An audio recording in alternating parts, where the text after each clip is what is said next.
Olá, boa tarde, estamos chegando, o programa Gente que Fala está no ar, meio-dia em ponto, eu sou o Mauro Friesman, nossa audiência nos acompanha pela Rádio Trianon, AM 740 de São Paulo, também pela Rádio Universal, AM 810 de Santos, você nos vê pelas redes sociais, Instagram, Facebook e ainda no nosso canal no YouTube, aquele convite diário para você seguir a gente, curtir, compartilhar os nossos conteúdos, e interagir com o programa a partir de agora. O WhatsApp é o número 973350038, mais uma vez, 973350038, e sempre marcando a hashtag Programa Gente que Fala ao longo das suas interações pelas redes sociais.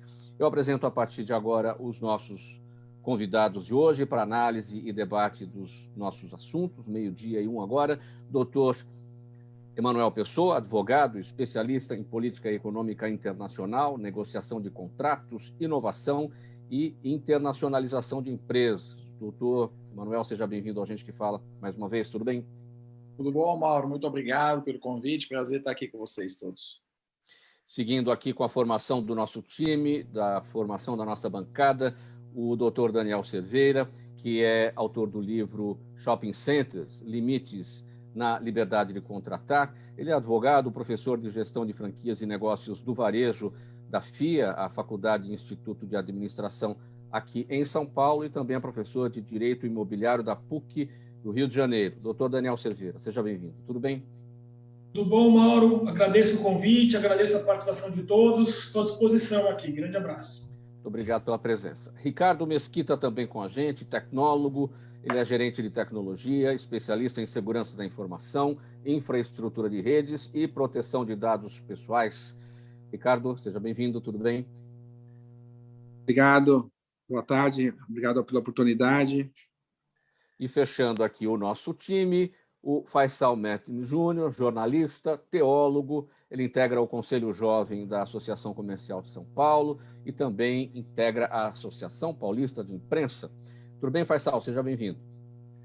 Olha, inicialmente, muito obrigado pelo convite, obrigado a você, obrigado a dona Zenilda, aos meus companheiros de bancada, ao Fausto, tá? E aos outros companheiros da rádio, pessoas não menos importantes que a integram a rádio.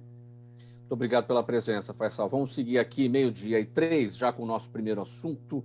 Vamos falar de economia.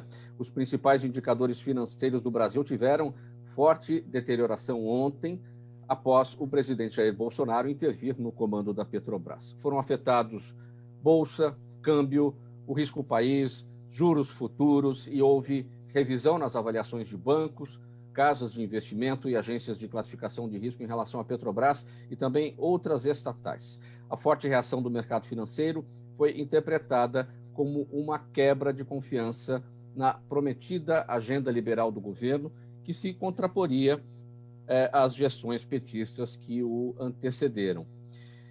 Emanuel, eu começo com você esse tópico, esse item. Eu falei aqui de câmbio, risco país, juros futuros. Essas coisas muitas vezes estão distantes, né, do dia a dia das pessoas. Também falei aqui sobre esse receio do mercado financeiro de que a agenda de reformas não avance. Mas vamos começar pelo seguinte.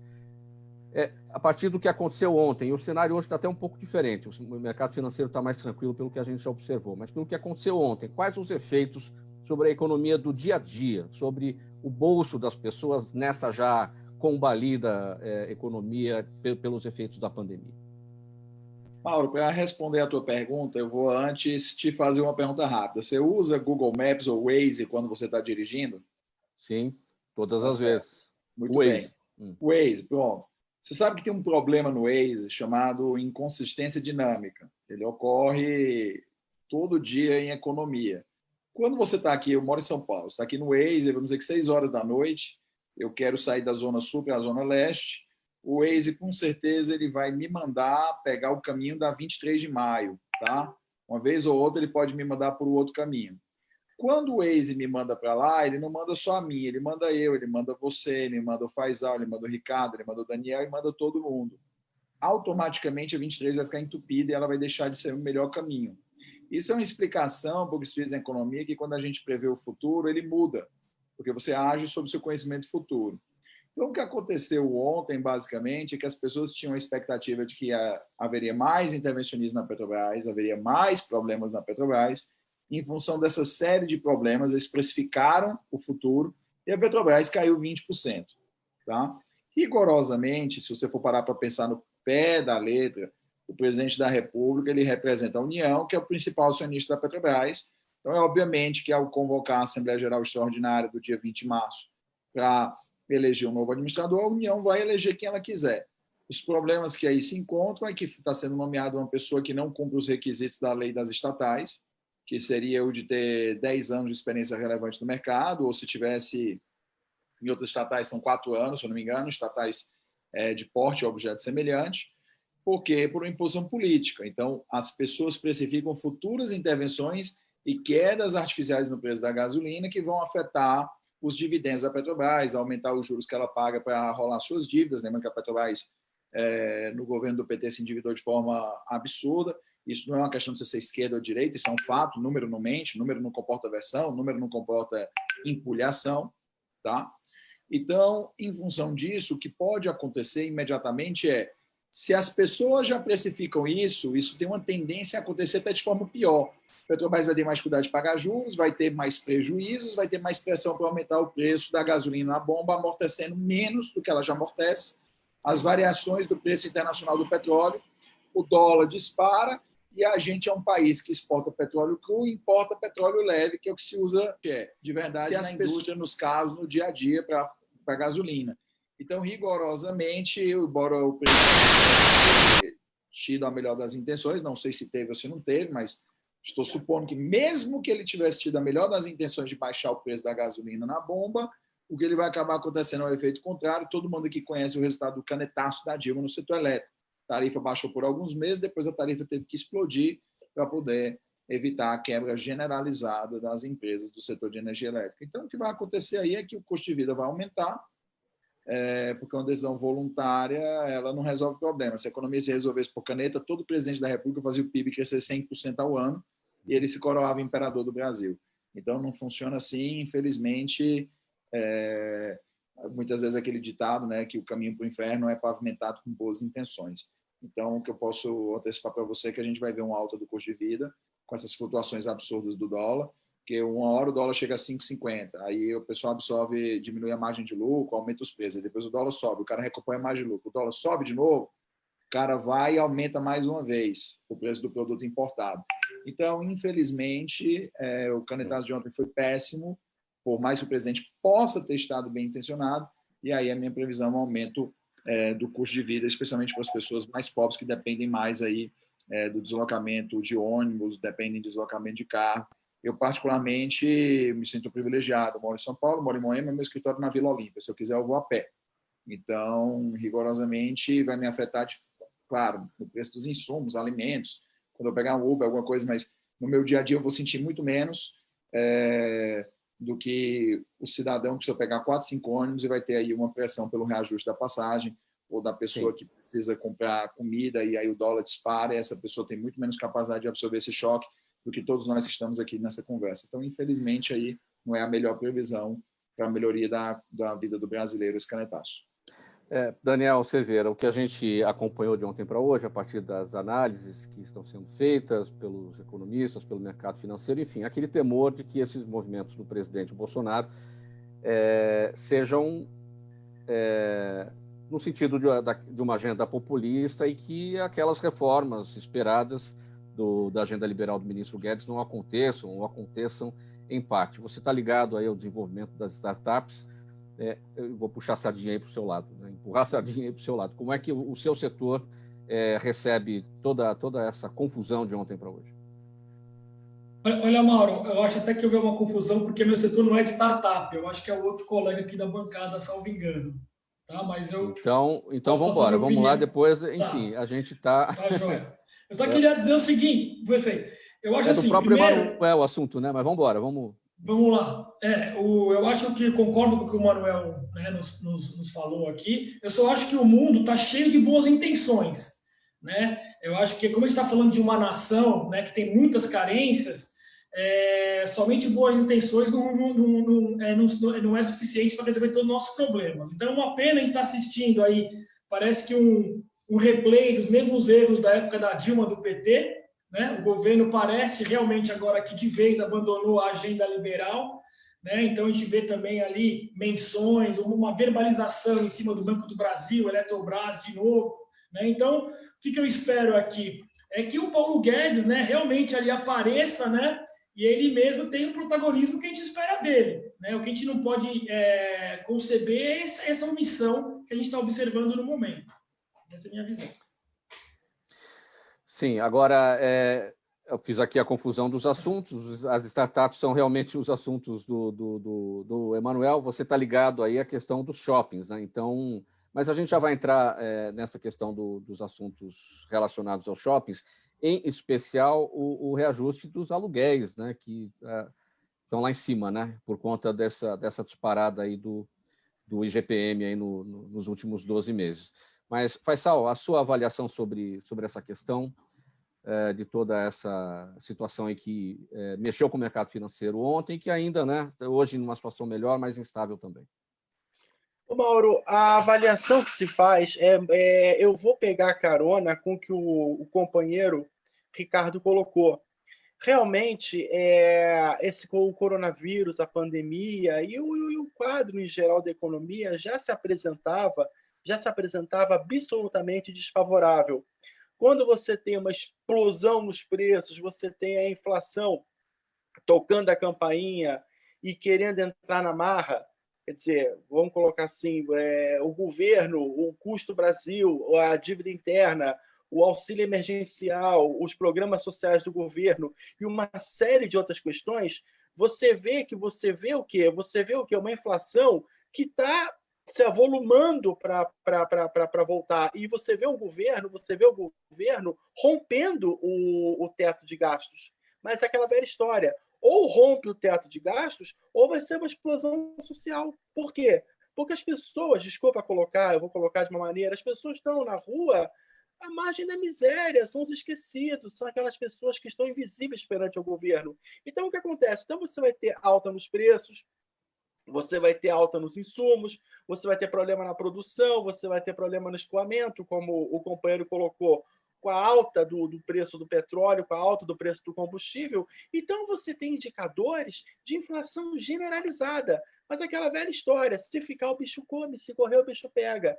Esse auxílio emergencial, o Bolsa Família, que já eram programas de governos passados, vão ter que seguir.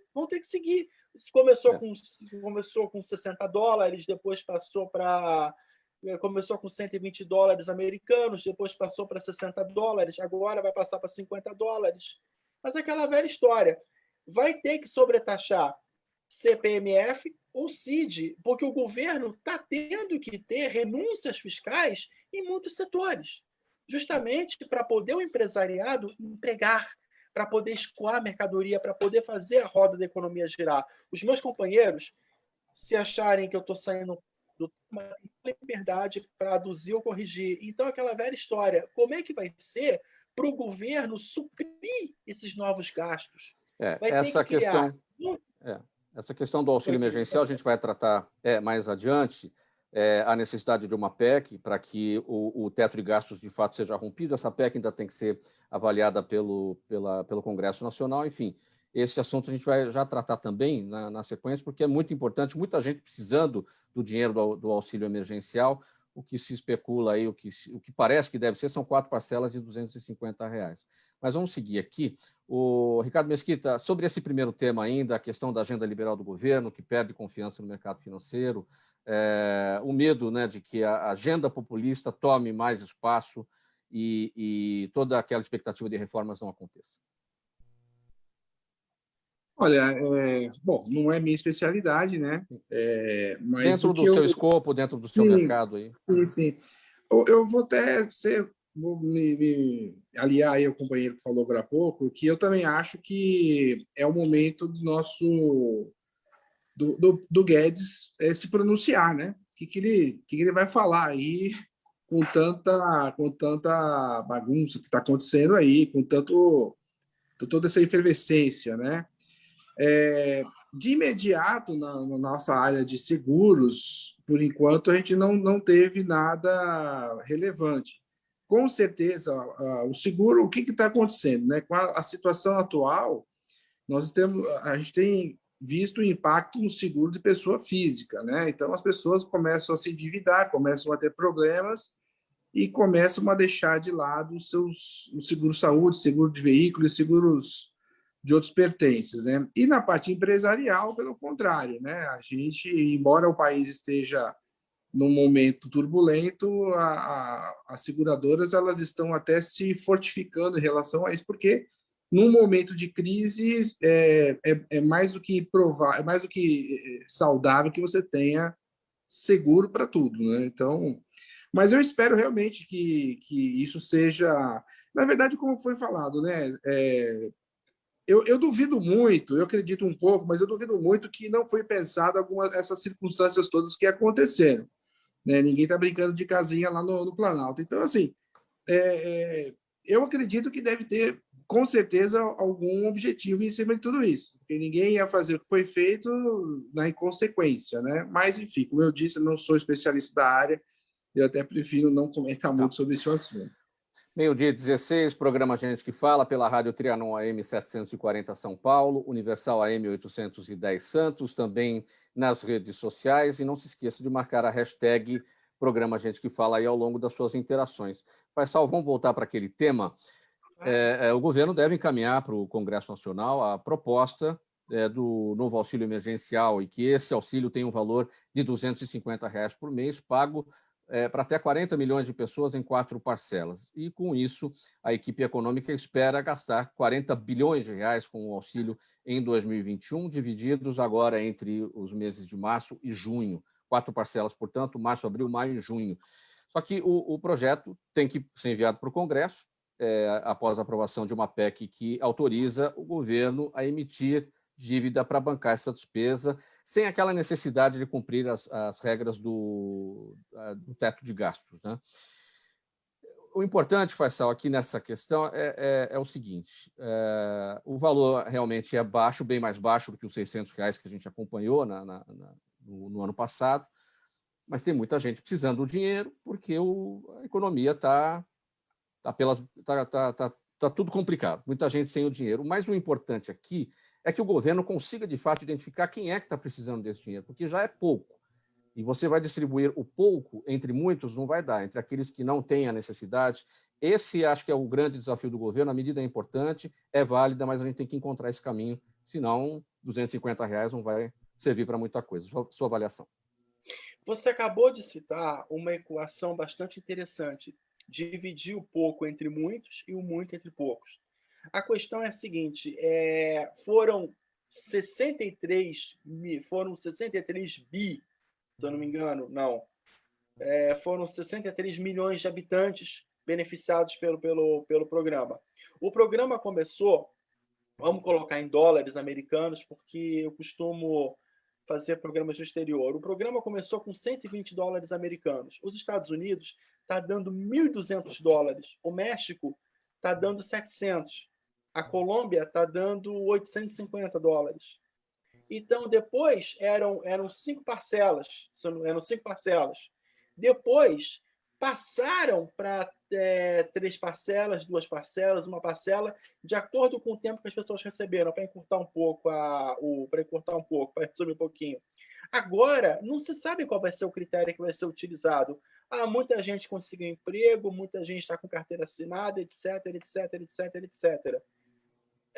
Agora, a gente tem que ver que a gente está no estado de emergência. Então, no estado de emergência, você tem 2 questões. Não precisa licitações para nada em estado emergencial e talvez o governo consiga fazer isso aí de uma maneira emergencial, que ele consiga passar isso sem precisar de uma tramitação no governo, porque o estado de emergência, que outrora foram as pedaladas. O governo vai contrair uma dívida pública, claro, mas aquela velha história. A FOR fechou recentemente, demitindo milhares de pessoas. Agora entraram com uma liminar sustando as demissões. E esse auxílio, embora o valor seja baixo, ele vai ser postergado até quando, até quando, até quando, até quando. Não vou dar, não vou dar. Deu. Tal, vai passar R$ 250, são R$ 1.000, são $200 americanos, somando as 4 parcelas, aproximadamente. Então, o que isso vai acontecer? Com os preços da maneira como eles estão, não vai dar para absolutamente nada, só para a pessoa perceber que ela tem um dinheirinho no bolso, que ela ganhou alguma coisa. Então aquela velha história. Como é que o governo vai fazer isso? Eu, na capelania, você sabe, eu sou capelão internacional, além de teólogo, eu aprendi que qualquer família com 5 pessoas que tenham renda abaixo de R$ 600 tem que ser suprido pelo governo ou pelos órgãos de ação social. Então, na realidade, esse auxílio não é nada novo, não é nada extraordinário. É uma coisa que já vinha na Constituição Federal. Mas o problema, o que está se colocando, são os efeitos econômicos da coisa. Não está se perguntando para um transeunte, para um popular na rua, o governo vai gastar, não vai gastar. Ele quer entrar na venda, ele quer comprar. Ele quer entrar no mercado, ele quer comprar. Então, o que está se colocando aí é como é que o governo vai manter essa roda girando. Vai sair, mas vai ter que entrar. Porque se vai fechar com superávit ou com déficit, a gente não sabe agora. Okay.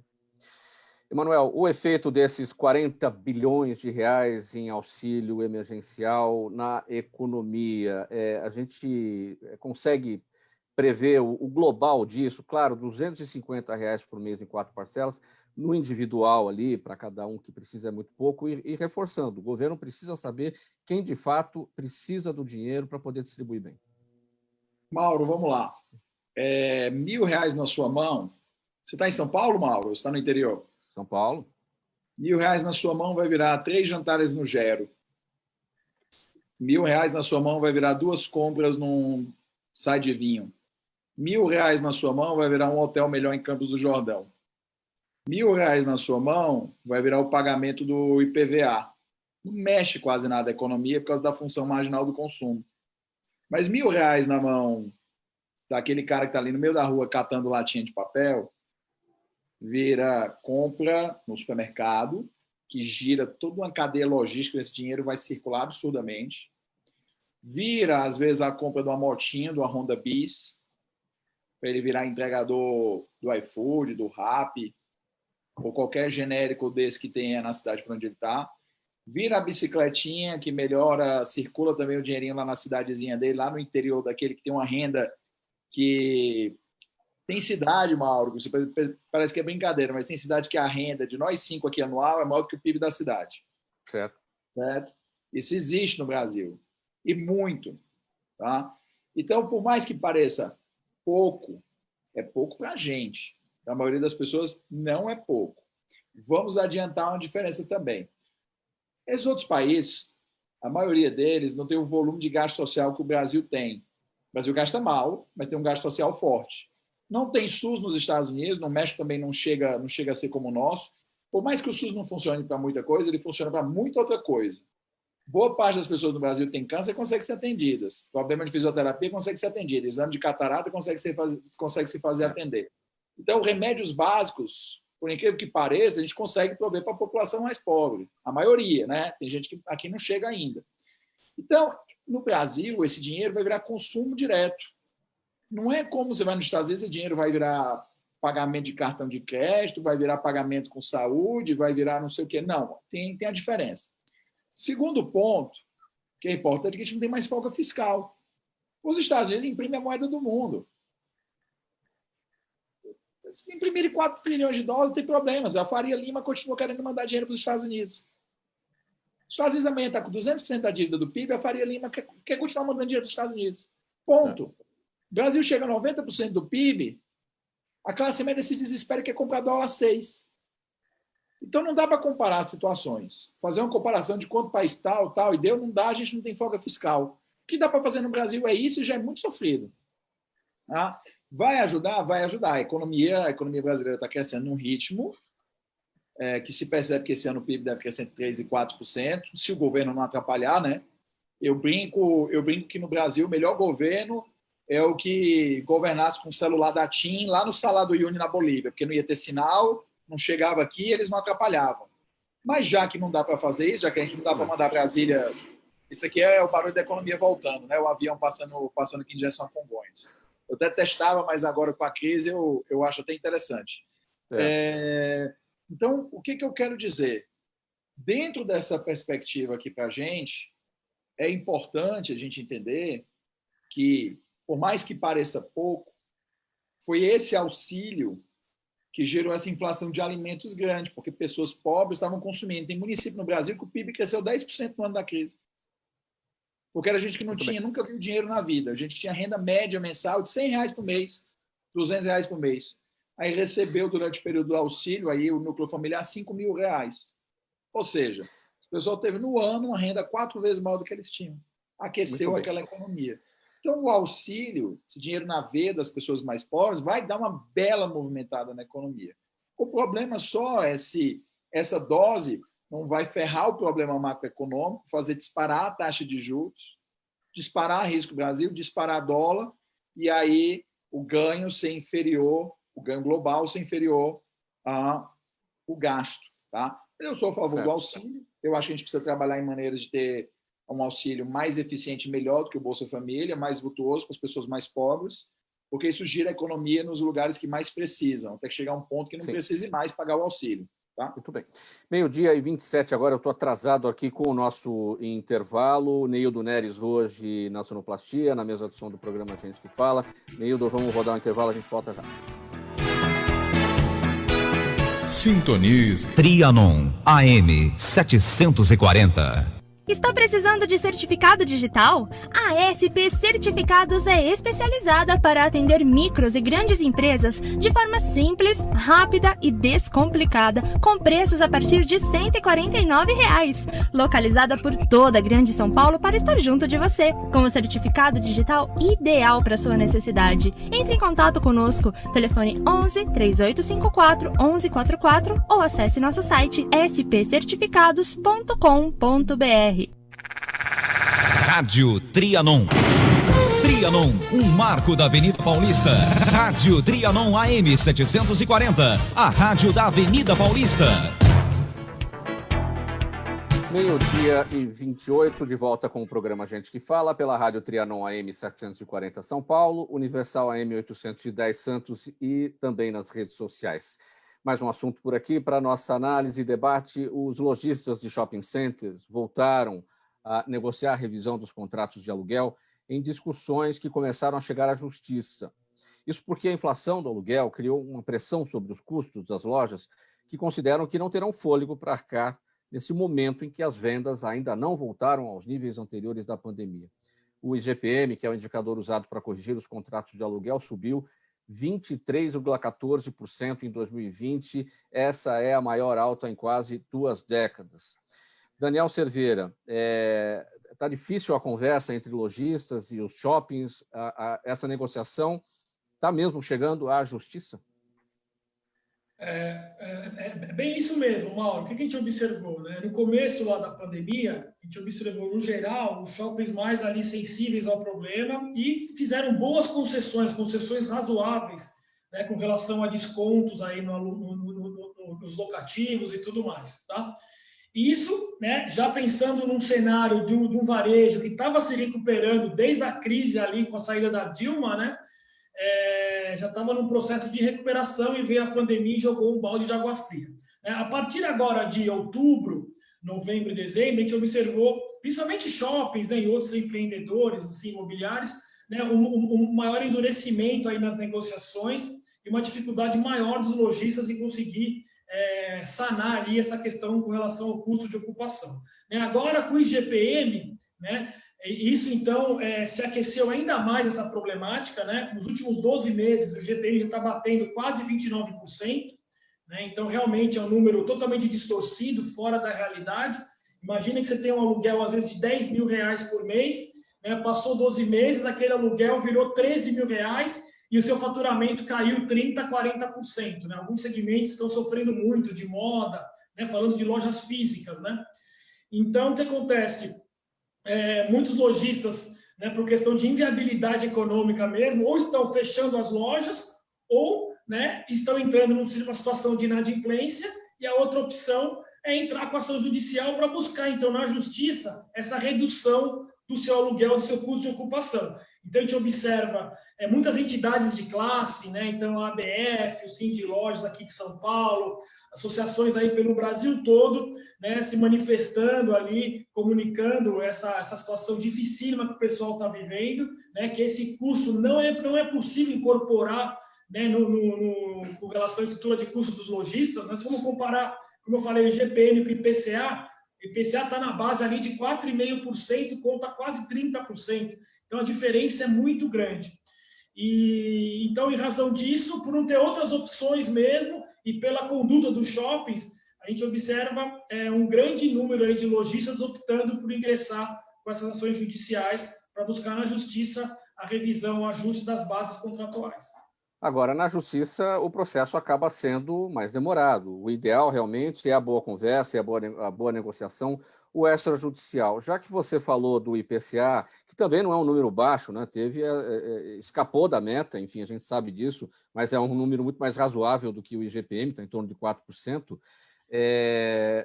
Os contratos de aluguel, eles preveem o IGPM e prevêem outros índices na ausência do IGPM. É claro, a gente não está com o IGPM, não sumiu. Enfim, é claro que os shoppings vão querer o IGPM, mas não dá, tem que ter um ponto de equilíbrio aí. Não dá para ir no IPCA, não dá para negociar em cima do IPCA? Olha, o que eu penso, Mauro?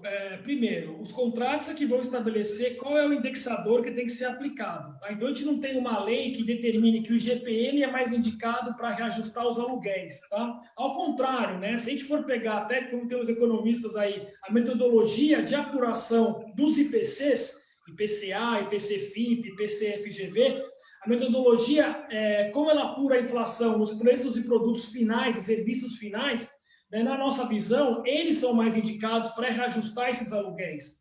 Né? O GPM não, como ele tem na formação o IPA, né, que é um índice atrelado a câmbio, a fatores como preços de commodities, etc., ele acaba ali gerando distorções e são fatores estranhos, né, à operação de varejo, a um restaurante, uma academia de ginástica. Então, lógico, a ideia é sempre negociar exaustivamente, a ação judicial é o último caso, eu não quero longe de mim querer incentivar, né? Até porque a gente não tem ainda jurisprudência formada. Então, são teses muito recentes que a gente ainda não sabe como é que o judiciário vai julgar isso de forma definitiva. Sim.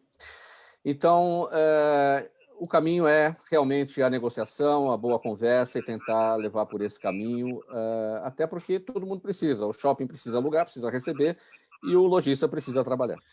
Mas o problema é isso, né? Tem vezes que o shopping fala, não, eu quero cobrar 30% inteiro, não quero dar desconto nenhum, se sua conta não fecha, se seu faturamento está abaixo do normal, a culpa não é minha. Então, o que fazer nesses casos? Né? Fecha a loja, entra com a ação, esse que é o grande dilema e o desafio dos lojistas. Muito bem, 12h33, vamos passar aqui para um outro assunto. Ricardo Mesquita, um levantamento da Febraban aponta que, durante a pandemia, houve um aumento de 70% em golpes virtuais, principalmente por e-mails com vírus e links que levam a sites falsos, para obtenção de informações como senhas, números de cartões de crédito, informações pessoais e outros dados.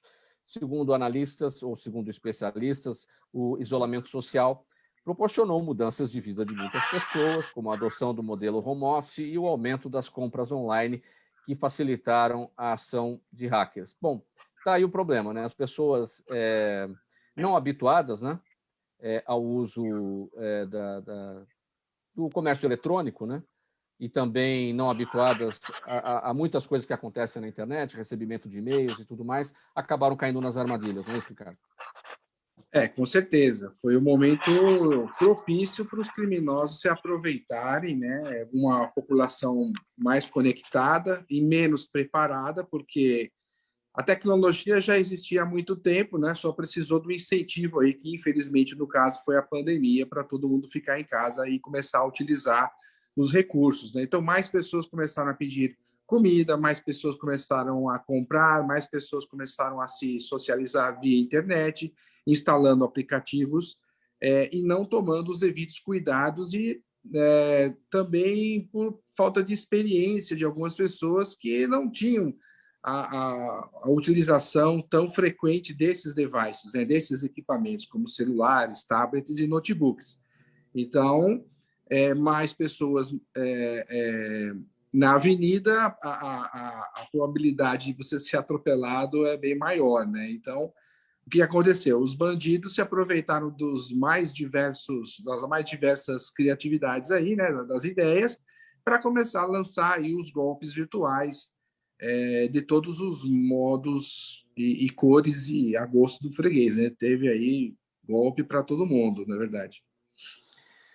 E, claro, a orientação é sempre a mesma, não clicar em sites falsos, perceber lá pelo... tem alguns recursos, o cadeado ali na hora de uma compra online, sim. Não clicar em links que você não conheça, enfim. Mas é difícil tudo isso também, né? Porque eles usam artimanhas para te levar a clicar nas coisas, né? Infelizmente, o que nós chamamos de phishing, né? É uma pescaria, né? A pessoa se vê ela está ali atraída, na verdade, por uma situação que pode ser boa para ela, né? Então, o que acontece? Muitas vezes você nem precisa de um produto ou não precisa de alguma coisa, mas pela oportunidade que aparece no seu WhatsApp ou no seu e-mail, você vai lá e clica. Nós tivemos alguns golpes aí de pessoas que receberam boletim de ocorrência da polícia, né, da polícia militar, onde dizia ali que estava pronto o seu boletim de ocorrência da colisão do seu veículo e que era para você fazer o download ou verificar se os dados estavam corretos. E, por incrível que pareça, muitas pessoas caíram mesmo não tendo tido esse acidente, né? A pessoa clicou lá no arquivo zipado, no arquivo compactado, e, na verdade, não sofreu um acidente, não tinha nada a ver, mas ficou curioso em ver, né? Em saber o porquê que estava recebendo aquele suposto boletim de ocorrência, né? Então, tem que ter muita atenção, prestar bastante atenção onde você clica, com quem você fala e o que você fornece de informação também, né?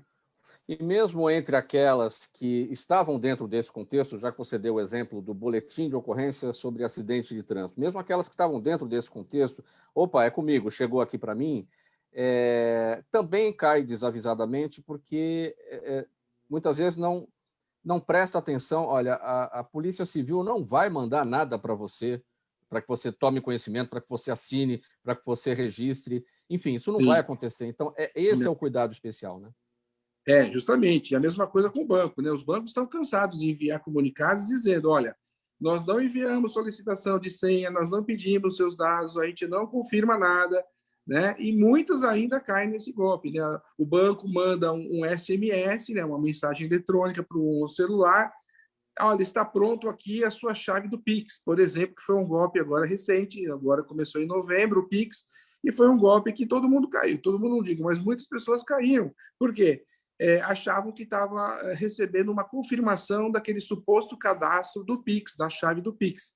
E, na verdade, não existe isso. O cadastramento do Pix, da sua chave de Pix, é no seu aplicativo do seu banco, ou na sua agência, ou no seu internet banking, né? Então, não existia uma interface que você recebia a mensagem para confirmar um suposto cadastramento desse Pix. Era mais um golpe deles, né? E são duas coisas, né? Algumas que já estão mais no passado, códigos maliciosos que se instalavam nos computadores e que aí a gente falava da importância de um antivírus para poder se proteger. Mas aí não é o caso, né? Aí realmente a informação, as pessoas precisam saber quais são os golpes que estão na praça, quais são os vigaristas da internet que estão em ação para poder se proteger. Sim, com certeza. Um recurso, um device, um equipamento que tenha antivírus, que tenha firewall, que tenha toda a segurança, ele não vai agir sozinho, né? Ele precisa do usuário, né? Da pessoa ali clicando e escolhendo onde ela vai entrar. Então, não adianta você ter instalado tudo e você não prestar atenção e não ter essa cultura da segurança. Você instala um antivírus no seu celular, no seu notebook, onde for, mas não presta atenção e não toma cuidado com as pegadinhas, né? Então, o antivírus tenta fazer a parte dele, mas tem horas que não tem como, né? Por mais que você instale um antivírus atualizado, os criminosos estão sempre um passo à frente tentando quebrar aquela segurança. Às vezes, com certeza, eles conseguem, porque senão não teríamos tantos vazamentos por aí, né? E com Lei Geral de Proteção de Dados, qual que é a sua expectativa em relação a tudo isso? Estamos, de fato, protegidos? A lei nos garante? Então, as empresas muitas empresas ainda estão se adequando, existe uma confusão generalizada em relação ao que pedir de confirmação de dados. Tem empresas pedindo informações para clientes e para fornecedores que não condiz o que a lei está pedindo. Então, assim, a gente vai precisar de muito tempo ainda para poder entender melhor essa lei, como ela vai funcionar, né? A ANPD está se esforçando, está fazendo um trabalho para analisar essas solicitações, né? As sanções começam agora em agosto, a lei já está em vigor, mas as sanções só começam em agosto. Mas eu tenho visto muita confusão em alguns setores, por exemplo, que são setores que são sensíveis. Ricardo, afasta só um pouquinho da tela para isso. Vamos lá, pode seguir. Desculpe. Então, eu estou vendo tem alguns setores com muita dúvida, né, e solicitando coisas que não têm muito a ver com o que a lei está pedindo. Então, existe um momento que precisa entender melhor essa lei, né? E, de fato, o que as empresas podem entregar e o que elas não podem entregar em relação a dados. Por exemplo, a área de segurança, né, de saúde, aliás, a segurança da saúde, né, então, planos de saúde, tratam direto com dados pessoais, dados sensíveis. Como que ela vai proteger alguma informação se ela precisa trabalhar isso daí e, às vezes, ela precisa passar para outras empresas para fazer uma cotação, por exemplo. Então, é muito complicado ainda. Como que vamos tratar essas informações? Faltando 18 minutos para 1h, a gente vai para um rápido intervalo também, 30 segundos, e na volta aqui no programa Gente que Fala, as startups brasileiras receberam investimento recorde em janeiro. A gente volta já. Está precisando de certificado digital? A SP Certificados é especializada para atender micros e grandes empresas de forma simples, rápida e descomplicada, com preços a partir de R$ 149. Localizada por toda a Grande São Paulo para estar junto de você, com o certificado digital ideal para sua necessidade. Entre em contato conosco, telefone 11 3854 1144 ou acesse nosso site spcertificados.com.br. Rádio Trianon. Trianon, um marco da Avenida Paulista. Rádio Trianon AM 740, a rádio da Avenida Paulista. Faltando 17 minutos para 1, programa Gente que Fala, Rádio Trianon AM 740 São Paulo, Universal AM 810 Santos. Estamos também nas redes sociais, você nos vê pelo Instagram, pelo Facebook e pelo nosso canal no YouTube. Segundo o levantamento da Inside Venture Capital Brasil, o investimento em startups brasileiras em janeiro de 2021 foi superior a $630 milhões, um grande salto após o difícil cenário de 2020. Mas em meio a uma das maiores crises econômicas que o mundo já viveu, elas se deparam com dois cenários. O primeiro, mais afetado pela crise e sem crédito do governo, muitas empresas não sobreviveram. E o segundo é o das oportunidades que startups de alguns segmentos encontraram na crise. Emanuel, acho que a explicação é simples para isso, né? Esse recorde. O ambiente que as startups mais gostam é o ambiente da crise, né? É ali onde você vai demonstrar a diferença das outras empresas, né? Das empresas tradicionais.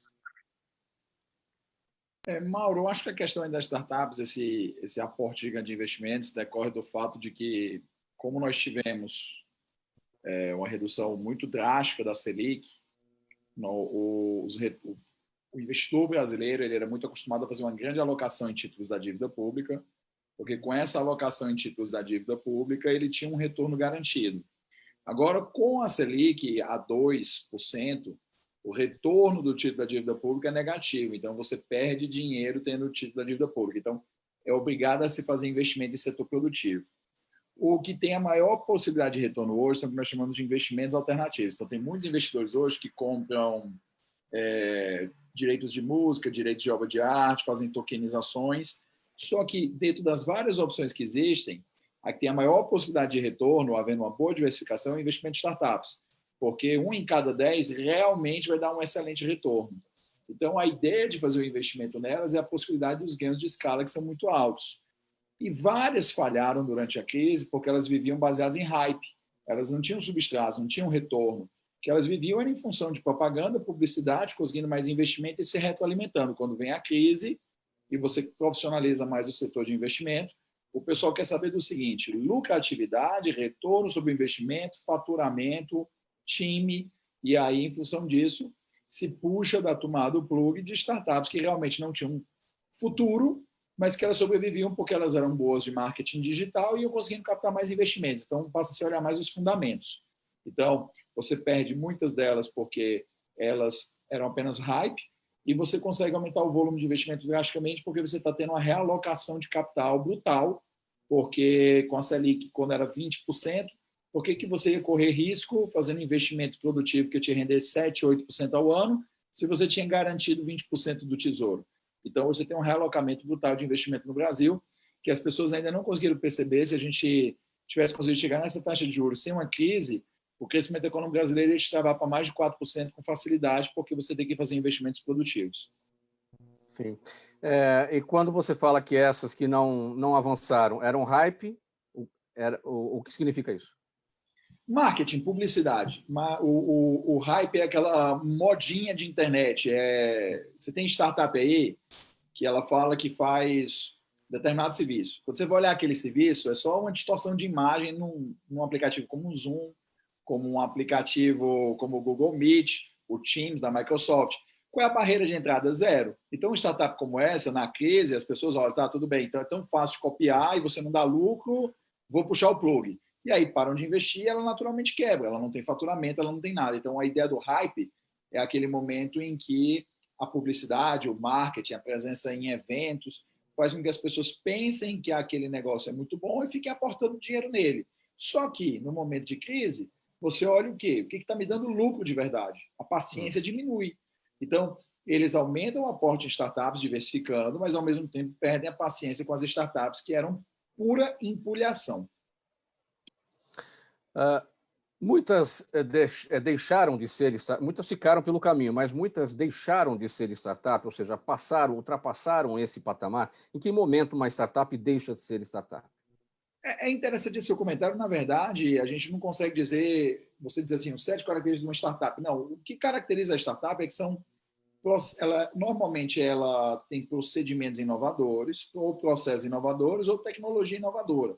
Por mais que uma startup se torne gigante, ela, de alguma maneira, pode estar conservando a sua carreira de startup quando ela tem procedimentos enxutos, quando ela tem um grau de escalabilidade. Então, uma startup deixaria de ser startup quando ela chega num ponto em que não haveria, seria o principal fator, não haveria mais escalabilidade. Ela já teria escalado tanto que não é mais possível escalar. Então, você veja, a Tesla hoje, é difícil você chamar a Tesla de startup, porque com a quantidade de produção que ela já tem, ela não entra mais na escalabilidade exponencial. Pelo contrário, ela vai ter crescimento rápido, mas não vai ser mais aquele crescimento maluco, típico de uma startup, com múltiplos anuais de volumes de investimento e de faturamento. Isso dificilmente vai acontecer em múltiplos de 50, 20 ou 100 nos próximos anos. Vai ter um crescimento bom, talvez aí da ordem de 100% por ano, 150%, mas não são os múltiplos de uma startup. Pessoal, faltando 11 minutos para 1, perguntas aqui da nossa audiência para vocês, e eu vou começar aqui com o Faisal. A Daniela Neves está no Instagram, nossa audiência no Instagram, ela pergunta a sua opinião sobre a campanha A Verdade Nua, da ONG Repórteres Sem Fronteiras, feita contra a desinformação durante a pandemia de Covid-19 no Brasil. Ouviu, Faisal? Faisal com algum problema na conexão? Peraí. Eu quero dizer para o ouvinte. Como é que é o nome da ouvinte, Daniela, querido? Daniela Neves, sua opinião sobre a campanha Verdade Nua da ONG ONG Sem Fronteiras, Repórteres Sem Fronteiras, desculpe, feita contra a desinformação, contra a fake news. Olha, Mauro, olha, Daniela, eu quero dizer para você que a minha opinião é que a imprensa tem que ter muito, mas muito cuidado com esse cenário de pandemia, com esse problema todo. Por quê? Porque as pessoas estão alarmadas. Uma hora a imprensa diz vai ter o auxílio, não vai ter o auxílio. A vacina foi liberada, tem vacina, não tem vacina, chegou a vacina. Hoje, por exemplo, pegando esse gancho, Daniela, por exemplo, o governo liberou uma determinada vacina, aí depois o governador vai acompanhar uma determinada vacina. Tem mais mortes, tem menos mortes, acalmou, não acalmou, era época de campanha, a eleição do ano passado, não era. Agora vai dizer que acalmou, porque tem a Olimpíada. Mas, resumindo, querida, eu acho que você tem que ter a transparência e os repórteres sem fronteiras têm que ter muito, mas muito cuidado com a desinformação e com a informação maquiada e com a não informação. Ok. Obrigado, querido. Seu Jaime com a gente sempre, do Jardim Bonfilhole, obrigado aqui pela participação. Ricardo, ele quer saber de você. Já há brechas de segurança na utilização do Pix? Pergunta do seu Jaime do Jardim Bonfilhole. Até o momento que a gente tenha conhecimento, não. Né? A brecha de segurança é o cadastramento em plataformas que eram fakes, e isso no início, final de novembro, início de dezembro, foram criadas plataformas fakes de um possível cadastramento das chaves Pix, né? Que pode ser o e-mail, o CPF, o telefone, enfim. Mas isso foi rapidamente identificado, foi difundido e aparentemente não, até o momento a gente não teve nenhuma ocorrência de outra forma, né? De um outro. Como é uma forma muito fácil de transferência de valores, né? Tem que tomar muito cuidado na hora de pedir a chave e mandar a sua chave para fazer. Você não sai fazendo transferência de dinheiro para qualquer um que você encontra na rua, né? Então, na hora, tome muito cuidado na hora de fazer essa transferência, de passar a sua chave, de receber uma chave e verifique realmente o que é, né? O que é essa chave que você para quem que você está passando. Mas em termos de golpe, por enquanto, na parte de Pix, não. Até o momento, outros golpes novos apareceram, mas na parte do Pix, não. Não na parte de segurança, você fala na parte do conto do vigário, né? Aquele que te leva no bico com alguma promessa, ou até, né, por essas artimanhas aí digitais, de você clicar em alguma coisa e cair numa plataforma falsa de cadastramento de Pix. Exatamente. Nunca forneça seu Pix numa conversa de WhatsApp, no Teams ou por e-mail, né? São medidas básicas que nós temos que lembrar bem, né? Que você só pode passar o Pix para alguém para receber ou fazer para alguém, né? Se você souber de fato para quem é essa pessoa. Daniel, Eduardo Balieri, nossa audiência no Facebook, pergunta a decisão da Justiça que condenou o Shopping Iguatemi, acredito que seja aqui em São Paulo, Shopping Iguatemi, por impedir que seus lojistas abram filiais em shopping centers concorrentes, pode se tornar uma regra e proibir definitivamente as cláusulas de exclusividade dos shoppings? Boa pergunta, e é um tema muito específico, mas com muita relevância aí para o setor, né? O Iguatemi, historicamente, né, nos últimos anos, nas últimas décadas, sempre foi o defensor da validade dessas cláusulas de raio exclusividade, né, que são cláusulas que proíbem a abertura de outras lojas a determinada distância do centro do shopping center. Então, ele proíbe que os lojistas abram outras lojas, né, em shoppings concorrentes, tá? Inclusive lojas de rua também. Bom, o Iguatemi foi condenado recentemente, em segunda instância, está num processo que o CAD moveu contra, aliás, que o Iguatemi moveu contra o CAD, né, para anular uma condenação do CAD em processo administrativo, isso ocorrido ainda na década de 90, né, final da década de 90. E aí, então, o Iguatemi, essa é uma briga ainda que não está ainda resolvida, né? Então, o Iguatemi ganhou uma, perdeu outra, o Centenorte também perdeu. Existem decisões no tribunais de justiça estaduais também, de ambos os lados. Então, eu acho que é um precedente importante, sim, onde ele então ali confirmou a decisão do CAD, né, o tribunal lá da Justiça Federal, e é um precedente importante, mas eu acho que ainda não encerrou a questão. Diego Oliveira, nossa audiência no YouTube. Emanuel, ele pergunta, o Diego pergunta até que ponto startups que intermediam mão de obra, como o Uber e o iFood, ou o iFood, são responsáveis por seus funcionários. Essa é uma boa pergunta que muito tempo pairou sobre a X-Trabalho, Diego, mas já está praticamente consolidado, já tem uma jurisprudência muito clara de que não há relação trabalhista, são prestadores de serviço, e não poderia deixar de ser diferente, porque se eu me torno motorista do Uber, eu normalmente me torno ao mesmo tempo motorista do 99 Táxi, da Easy, e sigo fazendo outros bicos. Então, não haveria por que haver responsabilização trabalhista nesse caso. Eu entendo que é uma forma de precarizar a relação de trabalho, mas, infelizmente, hoje, por ausência de uma geração forte de empregos formais e de empregos mais qualificados, com melhor remuneração, é o que acaba sobrando para boa parte da população brasileira, essa economia do bico, né, que chama gig economy. Então, não há relação trabalhista, eles não têm nenhuma obrigação, mas, evidentemente, cada vez mais, por pressão dos próprios consumidores, por pressão do mercado e dos prestadores, você percebe que quando tem motoristas que adoecem com Covid, coisas do tipo, tem se tentado aí essas empresas criarem um mecanismo de compensação para essas pessoas, embora de baixo valor e de pouco período de tempo. Então, o que vai acabar acontecendo é que algumas formas de benefício na relação de trabalho vão existir por pressão de mercado e não por haver direito trabalhista, que não há nesse caso. Agora uma pergunta minha, Emanuel. Esse caso foge daquela relação de trabalho, por exemplo, de uma empresa que contrata uma terceirizada para uma determinada atividade e ela passa a ser responsável, ela é consolidária, né, naquilo que a terceirizada tiver de problemas com os funcionários? O Uber não opera uma terceirização. O que o Uber faz, ele simplesmente agencia prestadores terceiros que prestam serviço, e ao fazer esse agenciamento, o Uber cobra o preço e faz os repasses.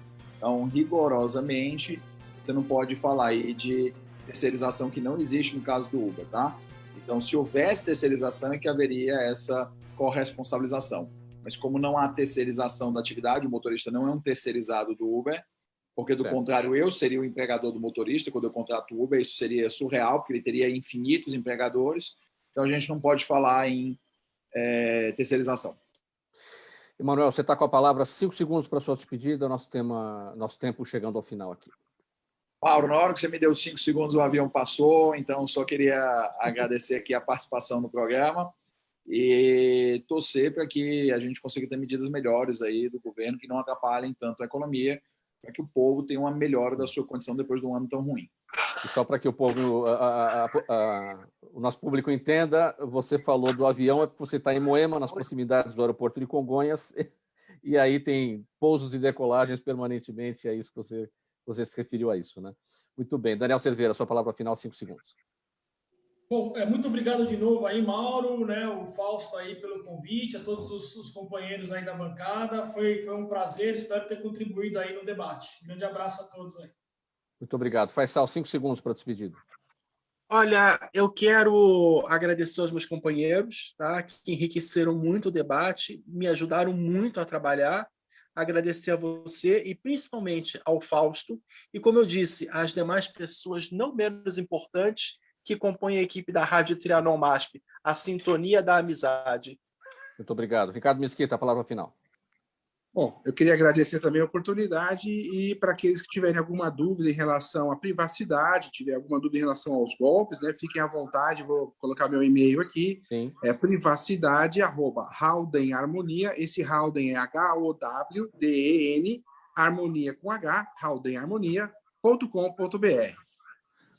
Muito obrigado pela presença de vocês todos, o advogado Emanuel Pessoa, o advogado Daniel Cerveira, o tecnólogo Ricardo Mesquita e o jornalista e teólogo Faisal Metni Júnior, nossos participantes de hoje. Obrigado pela presença em nome da equipe do programa Gente que Fala. Na mesa de som, o Neildo Neres, no comando técnico, na gerência da Rádio Trianon, Sérgio Souza, apresentação minha, Mauro Friesman, pauta e redação Pedro Esquiavon, Zenilda Salvato, nossa diretora de produção, Fausto Camunho, nosso diretor-geral, e do outro lado, você, ouvinte, também espectador, a razão da nossa presença aqui todos os dias. Obrigado pela audiência. Até amanhã, tchau.